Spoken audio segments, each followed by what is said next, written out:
After this conversation, I'm going to go get a load of gear. Fucking You're going to come back next week needing the sofa back, aren't you? You're going to be filling the whole thing out. I hate booking holidays. Yeah, I'm happy to do go it. wherever You you take want to over. go. I'm happy. Just tell me how much I need to pay. Yeah. And you literally choose where we go. I don't care. I just don't like looking and booking holidays. We're going to turn this conversation right on its fucking head now. A serious conversation, isn't it? We're going to talk about if we would ever do steroids, aren't we? I find the topic really interesting. There was times where I was definitely tempted. No matter what they say, they have to have a public standpoint on it. Obviously, they're all on gear. So I think it's like this kind of like we live in this little bubble, don't we? Of seeing these like top tier massively, physiques, and especially on like in the way social media works nowadays, the algorithms and stuff. You're only ever going to see the top 1%. Yeah. And you compare yourself against that. 8 o'clock in the morning, I'll have fish and a rice cake.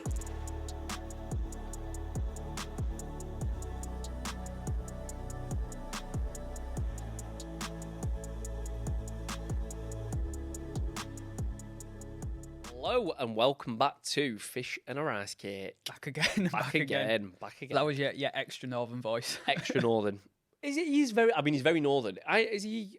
No, he's gotta be he's Cumbrian. I'm pretty sure. Oh, I mean, of course I'm he pretty is. Sure Yeah, like of course Lakes. he is. Yeah, Yeah, Lake yeah. District way, which is a bit of a. I always find like accent-wise, there's a little bit of Geordie there, and like almost like a little bit of Yeah, I've only Yorkshire as well. I've only met a couple of people from Cumbria, so Yeah. yeah. He was on TV again recently, wasn't He he? was on First Dates. I That was think. it. Yeah, Yeah, but he's yeah. fucking like he's absolutely smashed it. You know. Oh, he seems to be doing really Yeah, he's just even again. I think that clip went viral again recently, and like Yeah. loads of people on Instagram were sending me saying like, "You need to get him on the podcast." Or, like, I don't think he'd ever like. I don't know if he ever would, but I mean, it would. might come after us for copyright. The fact that we're using Yeah, the potentially soundtrack. so. Maybe we'll keep it Yeah, out of his line of sight. Don't send it on to him. Yeah. Yeah. But no, how you been? What's been going on? All good, mate. Yeah, not bad at all. I believe that you are doing adult stuff at the moment. It's been a very adult week. It has been an adult You know when week, you hasn't just you have those weeks where you I was writing an email about it, just to the email list, and I was sort of trying to think like what's been going on this week, like what can I chat about? Because I'll do one a week where it's almost just like a journal entry, really, just Yeah. sort of a bit of an update. And all it was literally flat valuations, mortgage talks, looking at SIPs, looking at ISAs, like setting up finances, all that kind of stuff. This is Having a life, meeting with the accountant. It's his life. I was literally like, it almost like, you know, when like it sneaks up on you and you're like, Yeah. shit, like I think I'm technically like an adult now. Yeah, you are. Yeah. Because I think a lot of the time you feel like you're doing all these adult things, certainly up to this point anyway. I think what the difference was, and I might be chatting shit here, so tell me if I am. I think you always, because like in your 20s, like obviously, whatever, you start working, you're earning a wage, like we bought our first place and you're doing all this stuff and like, you know, you're doing adult stuff, but you don't feel like an adult. So you kind of feel like you're winging it and you Yeah. kind of, you know, when like you first drive and then you go out on the road and you're like, Yeah. someone needs to pull me over here. Like I shouldn't be allowed to, like I shouldn't be doing this. This is surely illegal. It was kind of that feeling. But then this week when I sat down and it was going through all that stuff and I was sort of going through everything that was going on, it was like, oh yeah, this is actually all right. Like I've got a handle on all this. It feels normal. Like I've not had to ask my mum anything. So Yeah. I think I'm doing okay. And I was like, that was the point where it was like, shit, I think I'm actually an adult now. Like I know what I'm doing. But there's so much like adulting to do, if that makes sense. Yeah. Like obviously you've got your house. Like obviously you've got, you know, a dog. I've got a dog, got a baby. Like it's just always something to think about. And even now, like I'm at a point in my life now where I'm starting to save for Thea and I'm starting to think about pensions and all. I mean, to be fair, I've been paying into a pension for a long time, but like it all starts becoming a bit more like shit. I need to start thinking about this, and I'm like, it's either a sign that I'm an adult or I'm getting fucking old. It's one of the two. But, Yeah. Well, both, innit? both in it. Yeah. I think when you don't have to ask your mum what something means or who you need to mum's speak to hopeless sort of- anyway. She's Is still she? figuring it out. Oh man, nah, to be fair, mine's really good. It was always a case of like, if you're not sure about anything, Yeah. go and ask mum because she'll sort it No, out. my dad's the switched on mum. Is it? I hope It's the way mum's around not for listening, us. but yeah, yeah, no, my dad's really switched on with everything. Like even to the point where, like I say, he started putting into a pension when I was a baby. So like, I just took that over, for example, like a private pension. But yeah, my dad's definitely switched on. To be fair, my dad's very switched on when it comes to like business and finance Yeah. and stuff like that. He is very like I literally was with him at the weekend talking about. He was asking what was going on with like finances and how I was structuring everything. Yeah. And I gave him an answer I think he was actually quite impressed with. Yeah. Because when I told him, he was like, right, so you've sounds like you've got it all sorted, then you know what you're doing with it. And I was like, yeah, I think so. I think so. I was like, Again, you're just Cool. kind of winging it, aren't you? approval, I've done it. But yeah, you've been looking for, or you were potentially looking at selling your. Yeah, we were going to look at just trying to get somewhere, just because at the minute we're in a flat and we've been in there for a few years now and we really like it, but we were sort of like, it'd be nice to try and start getting somewhere a little bit bigger. So we just started looking at different places. We're looking to book viewings and had someone come around to value the flat and had mortgage talks and everything like that. So that's sort of ongoing at the minute. It might still be something that we do this year. We're not sort of in a massive rush to do it, but we were kind of like, do you know what? Let's just start having a look and seeing what's about and getting an idea. Do you know what, right? I think one of the things when you become an adult, and certainly when you become a homeowner, like what's something I just do all the time is go on Rightmove. Just look at fucking houses. I don't. Sophie does. Sophie does. It's definitely a girl that Louise does it all the time. I do it quite often though. I'm quite bad for it now. See, I don't. I'm like, I'll just get links sent to me through the day, and she'll be like, ignore them. It's just so that I don't forget to show you them tonight. And but I don't like that. And I'm also really bad for holidays. I hate booking holidays. Yeah. I like holidays, but like looking at hotels, looking at flights, I hate it. So when it comes to that kind of stuff, I'm just like, look, I'm happy to go wherever you want to go. I'm happy. Just tell me how much I need to pay. Yeah. And you literally choose where we go. I don't care. I just don't like looking and booking holidays because I don't even know why. Do you know another thing as well? I think a sign of becoming an adult, and this is something that I noticed probably about 2 Christmases ago. We were watching Home Alone, and the house, which is fucking unbelievable, by the way. The first thing that I said to Louise about 2 seconds, I wonder how much that would cost. And how house that they've got and the amount of kids that they've got. And the amount of kids they've got, and then like, how much would it cost to heat it, clean it? You know, and like, I was like, shit. And we are all as if we're talking about this stuff. But yeah, that's his dad in that film must be earning a wedge. I know, and then they all flew. I think they obviously all flying to Paris, weren't they? Yeah, They went business class as well, and put all the kids in standard. But I was just like, yeah, he's this guy's loaded. Yeah, like what's he doing? We want a sequel, but all we want is to know more about the financial situation. Yeah, so that was my kind of moment of realization that I was old as shit. Yeah. When you're getting excited at looking at like matching colours and color sets and stuff like that. I mean, I don't get excited about that's Louise's job to get. See, that's the stuff I quite like. Yeah. I don't actively look at it, but like if it comes to like redecorating a room or something, I actually quite like that stuff. So I don't mind it, but she's definitely got the more creative eye when it comes to that. Yeah. I'm just like, I don't get saying what I'll gets paint picked. the room. Yeah. I enjoy looking, but ultimately it's not my decision what we end up with. Oh yeah. Of course. Like, you'll put your ideas forward. Yeah, but it's just and she just lets me do it to me. I feel like I'm contributing. Oh, that's a good idea, Jake. But we're gonna do this. But we're gonna all right. Fair. And then you just go along with it. Yeah. But anyway, we're going to turn this conversation right on its fucking head now. A serious conversation, isn't it? Yeah, so we're going to talk about if we would ever do steroids, aren't we? Yeah, if we've ever considered it even, potentially. Yeah, I mean, we obviously do. Look at us. I mean, it's a question I know I've been asked a few times over the years. And I know you will have been as well. And my response is always, if I've been taking steroids, I'd want a refund.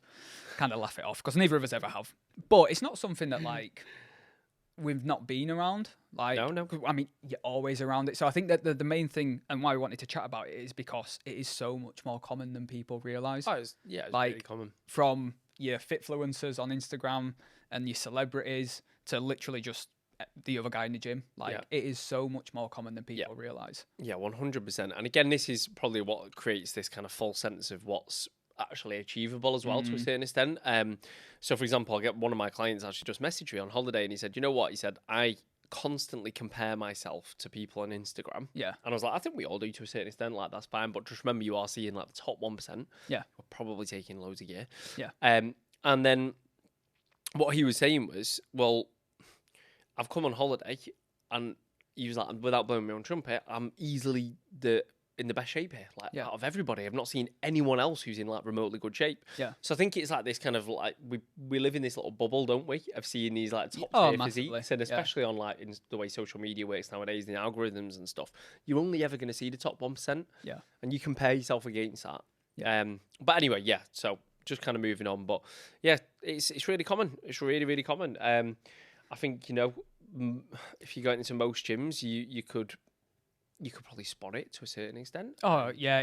But do you know what always amazed me? Like, because I find the topic really interesting. And like don't get me wrong, I'm nothing like an expert on it, but I can hold a good conversation about a lot of the different compounds, dosages, timings, all that kind of stuff, general cycles that people might be running. See, I'm not going to lie, like I don't know that much about them because although I've kind of been, especially when I worked at gyms, I knew a lot of lads who did take them. So when I was a personal trainer on the gym floor, I used to know a lot of lads who took them. But I was never interested in it myself. Yeah. If I'm going to be honest. See, I always found it real. I've always known I'd never be interested in doing it, but but I've always found it a really interesting topic. Okay. And a lot of that is from just working in gym environments and talking to people. But what always amazed me was the more I learnt about it, and yes, obviously there are potential side effects and health risks if you're stupid with it. You can do it very safely. Of course you can. If you're sensible. Well, we had Paul on, didn't we, talking about it? Yeah, Like, yeah. I think he kind of hit the nail on the head. So, like, this is... So when you're doing something like... I mean, for example, go back in the day to like old school bodybuilders, right? It was rife on it. Obviously, probably still is. But, like, you know, bodybuilders were taking steroids like it was going out of fashion. But that was their only vice, right? I think part of the problem nowadays is you've got these guys going into the gym, young lads who just want to get massive, want to look good, want to look in shape for a beef or whatever it might be. So they're taking those steroids, but then they're also going out the weekend and getting smashed all weekend and taking whatever else. So actually what you've then got is this kind of, well, what used to be a safe environment for bodybuilders to take it because they were monitoring certain like blood levels and all they were monitoring the and blood they and things. weren't burning the candle at both ends. That's it, yeah. They're not looking after themselves the way that they could be whilst taking the steroids. Yeah, but I mean, that's what's always amazed me is like when I've had conversations with people, and I'm quite a health conscious person. I've certainly become more health conscious as I've got older. And one of the main reasons why I would never do them, even though you can do them very safely, is I just wouldn't want to bother risking the potential side effects. Yeah. Like, to me, it just doesn't make sense. I'm not going to get anything back from it, so why bother?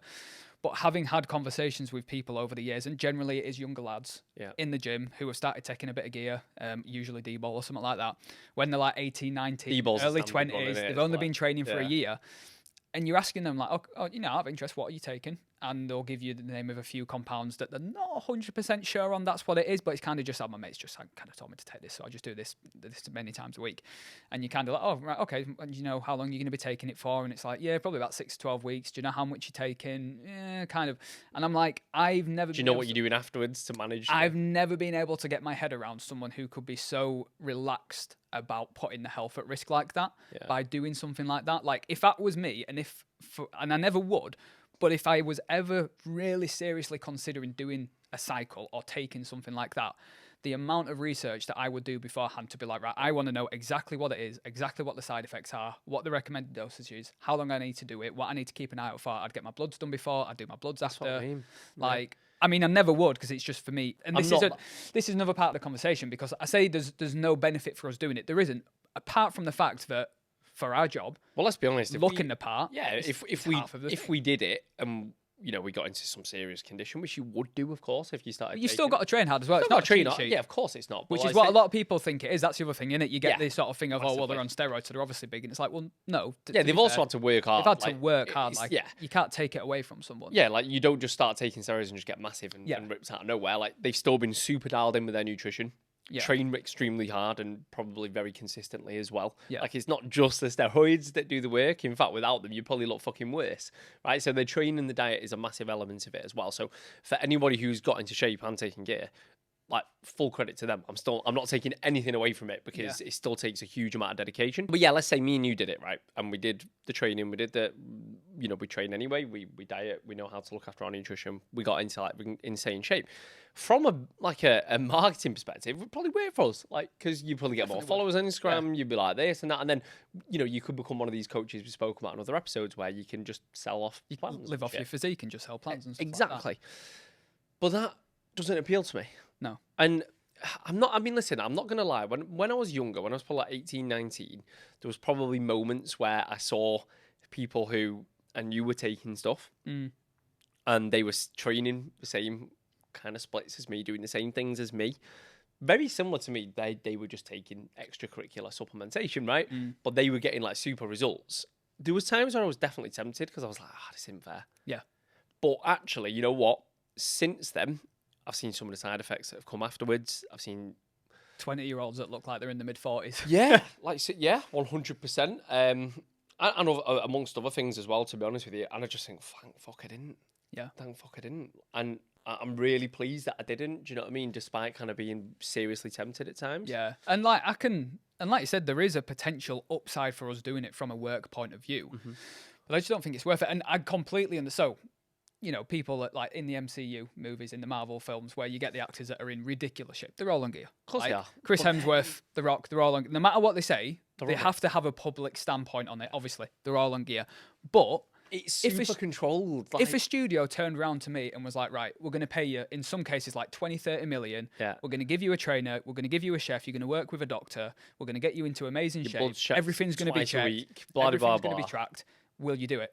100% I'm going to do it. 100%. Like, you would be stupid not to do it. I'd be really keen to do it just to see what the outcome was. Yeah. Like, I'd be well intrigued, but that's not the reality for most people. No, it's not. And The reality is you put a bit of size on maybe for your holiday in the Yeah. summer, and then this is the other thing, like seeing how many people then struggle when they come off of it because all of a sudden they don't look quite as big, Yeah. they're not quite as muscular, the strength's massively dropped in the gym. What I always really liked, from admittedly an ego point of view when I was more working in the gym, was the fact that when I was doing a lot more sort of powerlifting style stuff, for my age and for my size, I was lifting some decent weight. And I liked the fact that I, as a natural, was competing with some of the guys that were taking gear. And if I could lift something heavier than someone who was taking gear, I was buzzing. And it's an ego thing. Like, I'm not saying it's the right thing to do, but that would always be an incentive for me to be like, well, actually, no, I quite like being the guy who's not taking anything. And Can again, keep like the going pace. back to the way that I felt back then, I was like, although I wasn't in the same shape as some of these guys because they were taking a lot again, they did look fucking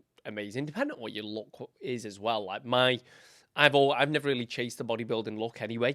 It's not my thing. I very much prefer to be like, you look at me and you think, I could run 10K, but you could also fucking deadlift, double his body weight. Like that's what I like to give off that appearance, and so I like to be more aesthetically pleasing, I suppose, rather than just being fucking massive. But yeah, I think it's one of them where like I was always, although I didn't look as good as some of these people, I was proud of what I had achieved, knowing that I hadn't done the things that they'd done as well. Yeah. I think there's massive merit in, like you say, although it might be an ego thing, like at least you've done it that way. Yeah, and I think it just helps as well with us, like, it is more, again, not that, because we've said if you do gear and you do train hard and you do look after your nutrition, like it's not a cheat sheet. You have to put all those things in place to do well and to look good. But because we don't do that, and the people that we work with don't do anything like that, it is a bit more of an authentic conversation because we can be like, well, look, this is a realistic timeline of what you can expect to see change over this many months with building muscle or getting lean.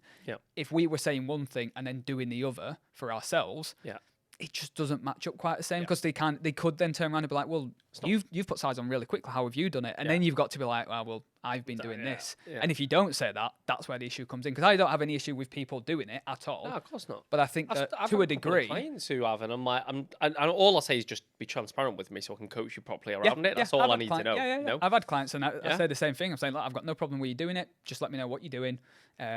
I'm not going to give you any advice for it. I'm not going to tell you what I think you should be doing, but just let me know what you are doing so we can take it into consideration. Yeah. It's as simple as that. Yeah. Well, it's one of those. I think if you are doing it as a coach in the public eye, I'd like to say I think you definitely should be transparent in the sense of this is what I do. The only risk of that is if you are very well known. So like the only risk potentially of like a Chris Hemsworth coming out and saying, yeah, I'm taking gear, is that is then going to influence a lot more young men. Of course it is. To take gear.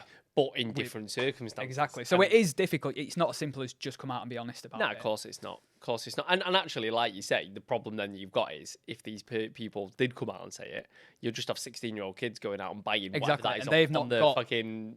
They've not got the illegally, know-how. buying it illegally, without the medical support, without having the blood done, all this kind of stuff. Come in. And that's where the issues come in. But yeah, I mean, I've had clients in the past who've kind of, said, Jay, do you think I'm kind of tempted because I'm not seeing maybe the progress I'd want? And I'm like, well, the bit of advice I would always give is, I mean, I'm never going to stop you from doing anything for a start. Like, so you can do whatever you want. But are you going to be prouder, like, achieving the result you're after the way we're going? Yeah. Which, okay, is taking a bit longer, but you're also, the chances are that you're going to keep those results longer term as well, which is a big thing. Or would you prefer to do it that way? And like often, usually when you kind of take that stance and you step back from a minute, they've all, I think pretty much every single time turn around and be like, yeah, you're right. Yeah, and the conversations that I've had with people over the years who were doing them for no other reason other than they just wanted to look a bit better on the beach for the holiday. Yeah. All of them, literally all of them would turn around and say, I wish I'd never started, because now they were almost stuck in a cycle of dependency on it, where when they were on it, they felt shit, so they had to go back on it to feel better. And for me, unless there's a clear reason, like if you're going to be potentially a professional bodybuilder and you've got the genetics to go with it to really do something, or you are a actor who's going to make a lot of money, fair enough, crack on. Yeah. But if you're just doing it to go on holiday and to look a little bit better, it's not going to be, because no one gives a shit other than you. Like, no one's going to give a shit how you look, even though you think, oh, it's going to be amazing because I'm going to walk down the beach looking class. And it is cool, but that has to be for you. Yeah. And if you're taking something that then, once that moment's gone, you don't look like that, it's very difficult to deal with. Yeah, because from you, a psychological point of view. You almost have to chase that every single Yeah, time, that and same feeling. training just feels, by comparison, again, from what I've been told, just so terrible afterwards. And it's just, you kind of just ruining the whole thing. Yeah. And I know My personal opinion. And again, I know a lot of people who have done it, and if I'm honest with you, like, their physique changes so much. Like, it's crazy. Do you know what I mean? Whereas, like, even if I'm not quote unquote on it and like I'm a bit lax in my diet, my training, things like that, I don't change that much. No.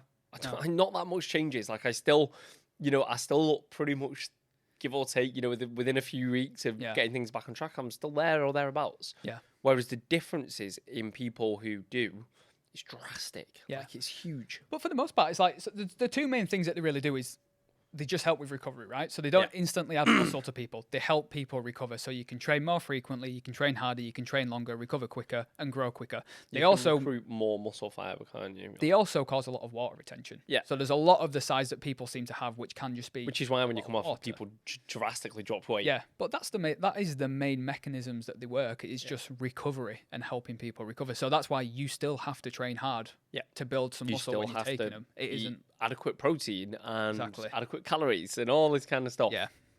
So yeah, no, I don't think. Well, I know I never would. I know yourself would never be interested either. After this conversation, I'm gonna go get a load of gear. Fucking mad. You're gonna come back next week, needing the sofa back, aren't you? You're gonna be filling the whole thing out. Yeah. But no, so yeah, that's that question answered. If we ever get asked again, I'm just gonna send a link. Send a link to this. Well, you know what though? I think it's good to have like open conversations about this stuff, because I think people do think about it way more than they give off, and it's completely fine. Like I said, I've thought about it and things. Certainly when I was younger, I definitely wouldn't nowadays. But yeah, if you're thinking about it, like, just make sure, if you are, just do your research. Yeah, and just ask yourself, like, to what end am I doing this? Like, what is the end point? What is the goal? Am I doing something with it, or am I just doing it to feel a bit better? Because if it's to feel a bit better, chances are, from everything I've been told, read, heard, that There's better ways to go about it. Yeah, 100%. Yeah. So we'll leave that there. We'll leave that there. Yeah. Yep. On to the next one. Right. Nice one, guys. Catch you in a bit. In a bit.